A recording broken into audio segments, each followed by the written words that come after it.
Chris Mannix, who covers the association. Hi, Chris. How are you? What's happening, Dan? Well, let me start with these comments with the NBA executive saying he's killed their chemistry, and also with the comments of if you can't deal with these distractions, then you shouldn't be in Los Angeles. Well, I think with the chemistry question, and I've heard this from various people over the last, really since the Anthony Davis trade demand became public, it's not hard. In fact, it's almost expected for some of the young players in that locker room who came into the season believing that, LeBron wanted to kind of grow with them, to build a winner with them. All of a sudden, you have LeBron say, I'd love to play with Anthony Davis. You have Anthony Davis, who is represented by LeBron's agent, trying to orchestrate a deal to the Lakers, and you have the Lakers trade offers becoming very public. It's not hard for them to look at this and say, well, he doesn't want us here, and they have that adversely affect the chemistry within that locker room. So it's not like LeBron's going in there and saying, you guys are all terrible. But if you connect the dots a little bit, it's easy to see how the players can feel like he doesn't fully believe in them. Yeah, and I could understand there's a little bit of unrest in there, and there is a lack of chemistry there. If I know that guy wanted me traded, now I know I got to be a professional, but that guy was going to trade me once Anthony Davis in here. If I'm Luke Walton, I know that my days are numbered as well. This is because LeBron brought this attention and distraction to Los Angeles. Nobody else did. He did it. And I think that, take ownership of that. Take blame of that. And this is when I want a great player to be great. You don't lose to Memphis. You're not losing to New Orleans without Anthony Davis. This is more alarming than it should be at this time of the year. Yeah, and look, the Memphis game in particular, LeBron needs to take ownership in. I mean, he put up a very kind of Westbrookian line there. Was 8 for 23 from the floor.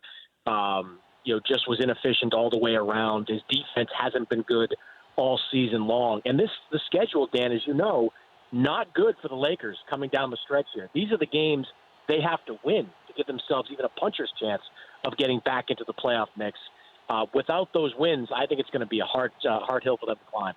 Reggie Miller said yesterday that he thinks it's better for the Lakers not to make the playoffs. And my point is, making the playoffs is about Magic Johnson and LeBron James, or LeBron James and Magic Johnson. It's a pride factor more than anything else. What do you think about making the playoffs or not making the playoffs? What's best? I think there's something to all that, but I do think that making the playoffs, if you're looking to make a deal this offseason with the Pelicans, making the playoffs at least gives your young players another platform, another chance to prove themselves. Now, one of the things that people look at the Boston assets in a Davis trade and say, well, Jaylen Brown's numbers are down this year, and Terry Rozier's numbers are down this year. Both those guys were terrific in the playoffs last year. Yeah. Jaylen Brown averaged 18 points per game in the playoffs last year. Terry Rozier was maybe the second best point guard in the Eastern Conference playoffs last year. Making the playoffs not only has, the pride value, but it also has real tangible value in kind of showcasing these players for a potential deal. And I started to look at that with, it feels like you could get Jaylen Brown, you could get Tatum, you could get Rozier, and maybe their draft pick from Memphis. And that feels like that might be a better deal for New Orleans. And maybe New Orleans has made up their mind they're just not trading Anthony Davis to the Lakers. I'm not. You would know better than I would. But if I'm a free agent, I'm looking at what's going on with the Lakers. This isn't attractive at all. Yeah, it's this offseason. I mean, I don't think you can understate just how important it is for the Lakers, because if they don't get a guy, you have to spin it forward a little bit too, Dan. I mean, look at the summer of 2020. If they don't get a guy in 2019, maybe they can lure Anthony Davis in 2020, but that's a risk because he may sign with the team that acquires him. Other than that, you're looking at Draymond Green, you're looking at a bunch of restricted guys, and you're looking at LeBron, age 36 season, and wondering how are we going to put together a winner around them. I'm with you on the free agent stuff, and that's why we have never talked about, and I have never heard the top-level guys, the guys that are out there right now this summer, none of them are listing the Lakers as their top choice. It's Kawhi and the Clippers or the Raptors. Kevin Durant certainly seems earmarked for either Golden State or the Knicks. It's going to be challenging for Magic Johnson to put together a winning team around LeBron in the next couple of years. We were looking at James Harden's streak of 30 consecutive points per game, averaging at least 30 a game, and it ended at 32. And then all of a sudden you realize Wilt did it 65 consecutive games. Why is it we don't recognize Wilt Chamberlain the way we recognize Babe Ruth? That they're they're not real, a mythical figure, but we recognize the greatness of Babe Ruth. We forget about Wilt Chamberlain. I think whether it's fair or not, one thing we say about Wilt is that he was almost like a character out of Gulliver's Travels, right? Like he's this supersized athlete, whereas everybody else around him outside of Bill Russell was a smaller player playing almost a different sport. I think we are looking at Wilt as this as being overpowering, whereas we look at Babe Ruth as being maybe more skilled. Yeah, I don't know if I agree with it. I don't know if I agree with it that much either. I think Wilt's accomplishments personally should be. I'm with you. I think Wilt's accomplishments are incredible. But when this conversation comes up, it's like, well, Wilt was this 7'1" monster, and how many other guys were able to defend him on a sheer physical level? That seems to be the argument. Yeah, but it's same with Shaq. Nobody could, come close to his size on the basketball. But there were more. There were more guys like Shaq had Ewing and Elijah Watt. There were guys that were, not Shaq's size, but comparable. You go back to the days of Wilt. How many guys were even close to his physically overpowered? When we talk about Russell being his peer, Russell's like 6'9", with a great defensive instincts and skills, but he was nowhere near as physically big as Wilt either. Yeah, but you had guys who were big. Nate Thurmond was a very good defensive player. Walt Bellamy, had guys who were similar size, or at least close to it. But I don't know. I just feel like we look at Wilt and go, I don't even know how to categorize him, what he did. And the fact that we don't have video of when he scored 100 points in a game, did it really happen? It's one of those where did we really land on the moon type thing? And we have video of that. Most people only know Wilt's 100-point game from that piece of paper he holds up to become a meme on the internet, where everybody just kind of changes it. When Ben Simmons goes for one, they erase the 2 zeros and put the one in Ben Simmons' face on it. That's, honestly, most people know that Wilt did it, but they don't have any context of how he did it. Are you buying into the Rockets now, this late run, beating Golden State again without Harden when we get to the playoffs? Oh, I'm buying in.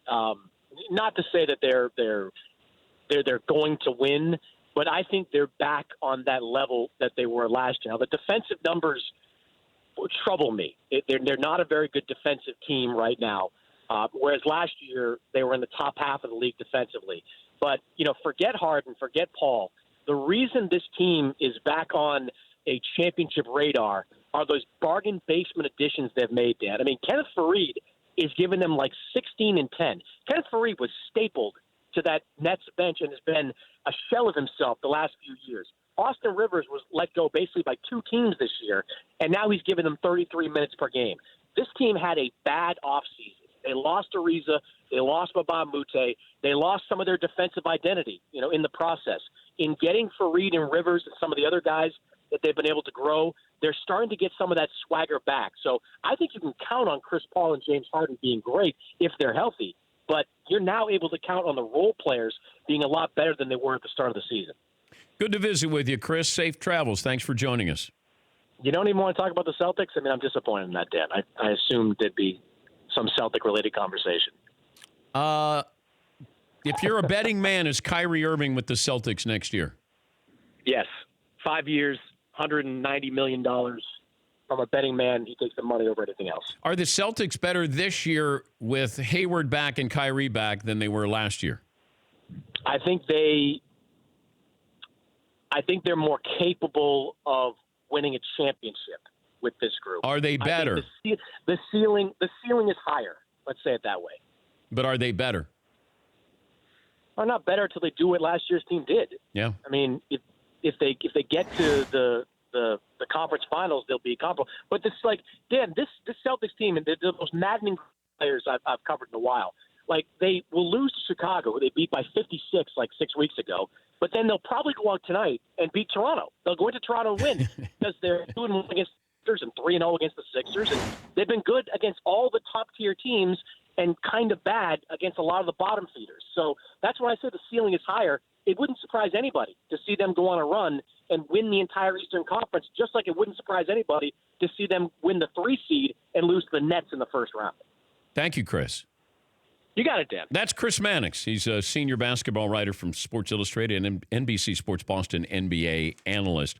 Dan Patrick Show brought to you by the great folks at AMG Mercedes. If you missed any of our interviews from the Mercedes-AMG Man Cave, go to the Dan Patrick Show app where you can watch and listen from inside the Mercedes-AMG Man Cave. Mercedes-AMG, driving performance. For more Dan Patrick Show, tune to Audience Channel 239 on DirecTV or download the Dan Patrick Show app.